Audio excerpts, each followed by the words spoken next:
From finally वापस आ गया है सीज़न 4 के साथ लगभग 1.5 साल बाद। और ये एपिसोड बिल्कुल वहीं से शुरू होता है जहां हमने सीज़न 3 फिनाले में छोड़ा था। ये रेकनिंग का दिन था और ये शुरुआत थी मैन इन येलो के फेवरेट पार्ट की, वो हिस्सा जो वो चाहता था कि हमेशा के लिए चले। जब हम दोबारा फ्रॉम वैली में एंटर करते हैं तो विजन डेफिनेटली फॉर्म होना शुरू होगा उन 47 लोगों के बीच जो इस नाइटमेयर वाली जगह में रहते हैं, और बॉयड का धीरे धीरे मैडनेस की तरफ गिरना भी शुरू होने वाला है। तो बिना टाइम वेस्ट किए चलिए इस फर्स्ट एपिसोड को ब्रेक डाउन करते हैं, एंडिंग डिस्कस करते हैं और मैं अपनी ओपिनियन शेयर करूंगी सीजन प्रीमियर के बारे में। ये है फ्रॉम सीजन 4 एपिसोड 1 का एंडिंग एक्सप्लेन। और बता दूं इस वीडियो में स्पॉयलर्स भी होंगे। बॉयड का केयरटिक माइंडसेट। इस एपिसोड से जो सबसे बड़ी चीज मैंने नोटिस की वो ये थी डिवीजन जो फ्रॉम वैली के लोगों के बीच होने वाली है। और ओएस्टा उस साइट का परफेक्ट एग्जाम्पल थी जो लोग लेने वाले हैं। बॉयड ने फातिमा के बेबी को लिटरली स्माइली में ट्रांसफर होते देखा, वही मॉन्स्टर जिसे उसने मारा था। और उसका दोबारा जन्म ये कंफर्म करता है कि वो लोग सच में फंस चुके हैं, क्योंकि सालों में जो एक छोटी सी विक्ट्री मिली थी वो अब बिल्कुल बेकार हो गई है। उसे रियलाइज होता है कि वो यहाँ फंस गए हैं और कुछ भी नहीं कर सकते। उसे लगता था मॉन्स्टर उनसे हमेशा 3 कदम आगे है और उसका दिमाग कंट्रोल से बाहर जा रहा था, इतना कि वो खुद केओटिक बन रहा है। यहाँ तक कि उसने इंश्योर किया कि सबके पास इनफ बुलेट्स हो ताकि लोग चाहे तो अपनी लाइफ खत्म कर सके, और अगर वो सच में चाहे तो इस टाउन से एस्केप कर सके, क्योंकि अब उसे लगता था कि डेथ के अलावा कोई भी रास्ता नहीं है यहाँ से निकलने का। सोफिया के आने पर उसने कहा वो लड़की शायद यही मर जाएगी। इससे उसका माइंडसेट क्लियरली दिख रहा था। उससे ये भी डर लग रहा था कि उसकी वाइफ की डेथ बेकार ना हो जाए। ये प्रेशर उस पर और बढ़ रहा था।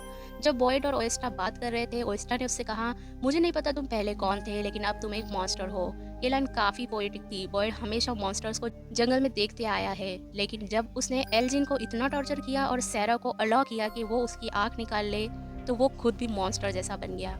ये उसके लिए सबसे बड़ा इंसल्ट था, और ये भी दिखाता है कि वो खुद वही बन रहा है जिसे वो डिस्ट्रॉय करना चाहता था। जूली ने ईथन से कहा कि इस जगह पर सिर्फ वही है जो हम बिलीव करते हैं। ये लाइन बॉयड और सबके मेंटल स्टेट के लिए इम्पोर्टेंट होगी। अगर बॉयड पब्लिकली ब्रेक होने लगता है तो सब लोग बिलीव करेंगे कोई एस्केप नहीं है। बॉयड हमेशा होप का सिंबल रहा है, लेकिन अब वो फ्लेम धीरे धीरे बुझ रही है। जब लोग जानेंगे कि स्माइली जिंदा है और बॉयड ने एल्जिन के साथ क्या किया, तो लोग उसके अगेंस्ट हो सकते हैं। स्टा का अपराइजिंग भी शुरू हो सकता है जो और ज्यादा डेंजर क्रिएट करेगा। और हमें पता है डिवीजन आने वाला है, क्योंकि मैन इन येलो ने कहा था कि उसका फेवरेट पार्ट आ रहा है जब लोग एक दूसरे को तोड़ देंगे।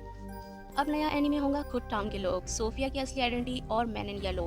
ये कैरेक्टर काफी क्रीपी है, अपने ओरिजिनल फॉर्म में भी और सोफिया के फॉर्म में भी। एपिसोड स्टार्ट और एंड दोनों सेम डायलॉग से हुआ। ये बहुत अफसोस की बात है कि तुम नहीं देख पाओगे आगे क्या होने वाला है। ये मेरा फेवरेट पार्ट है जब लोग एक दूसरे को टीयर करते हैं। जब जिम मर रहा था उसने कहा था मुझे तुम पसंद थे। इसे लगता है कि वो सब कुछ देख रहा था। उनके पास कोमा से लोगों को जगाने की एबिलिटी भी है, तो क्या वो लोगों को वापस जिंदा भी कर सकता है? क्या यही वो एंटिटी है जिसे मॉन्स्टर्स ने डील की थी इमॉर्टलिटी के लिए? जूली के साथ उसका कनेक्शन भी इंटरेस्टिंग है, शायद वो भी टाइम ट्रैवलर टाइप हो। सोफिया का फॉर्म लेना एक स्मार्ट मूव था, एक इनोसेंट पास्टर की बेटी बनना ताकि सबको डिसीव कर सके। उसने कैनी को टारगेट किया और स्माइली भी उससे नोटिस करता है। लगता है कैनी नेक्स्ट विक्टिम हो सकता है। टिबेथ और जेड ने डिस्कवर किया कि वो मिरांडा और क्रिस्टोफर के रीइंकार्नेशंस है। वो सेंचुरीज से यहाँ आ रहे हैं एक पर्पस के लिए, डेड चिल्ड्रन को बचाने के लिए। जेड सबको बताना चाहता है, लेकिन टिबेथ अनश्योर है। अगर सबको पता चला कि ये टाउन सेंचुरी से पुराना है तो सबकी होप खत्म हो जाएंगी। जूली का फ्यूचर वर्जन देखना भी काफी अजीब था। टिबेथा ने ईथन और जूली से कहा था जिम शाम से पहले वापस आ जाएगा, लेकिन वो जल्दी ही जान जाएंगी कि वो कभी वापस नहीं आया। टिबेथा ने कहा था कि शायद वो आरवी में हो सकता है, तो मुझे लगता है वो वहां जाकर उसकी बॉडी ढूंढेंगे। एंडिंग में हमने देखा कि किचन में सुपरनैचुरल एक्टिविटी हो रही थी, बुक उड़ रही थी, कबर्ड जोर से बंद हो रहे थे और खाना जमीन पर गिर रहा था।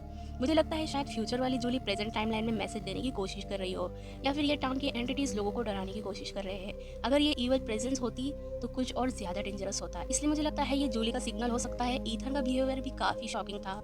इतनी छोटी एज में उसने इतना हॉरर देखा है कि उसकी इमोशन ऑलमोस्ट खत्म हो चुकी है। कार क्रैश के टाइम भी उसने कोई रिएक्शन नहीं दिया।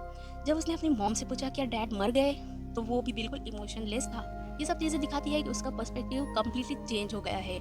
मेरी रिव्यू की बात करें तो ये एक स्ट्रॉन्ग ओपनिंग थी। स्टोरी वहीं से कंटिन्यू हुई जहाँ छोड़ी थी और फिर भी फ्रेश फील हुई। बॉयड और फातिमा की परफॉर्मेंसेस काफी स्ट्रॉन्ग थी। बॉयड का ब्रेकडाउन और उसका इमोशनल स्ट्रगल बहुत रियल लगा। फातिमा का गिल्ट और फ्रस्ट्रेशन भी क्लियरली फील हो रहा था। और एक इंपॉर्टेंट बात, शो सीजन 5 के बाद खत्म होने वाला है, मतलब अब हमें आंसर्स मिलने शुरू हो जाएंगे और स्टोरी रैप अप भी होंगी। मैं काफी एक्साइटेड हूँ देखने के लिए कि आगे क्या होता है। तो ये था फ्रॉम सीजन 4 एपिसोड 1 का ब्रेकडाउन।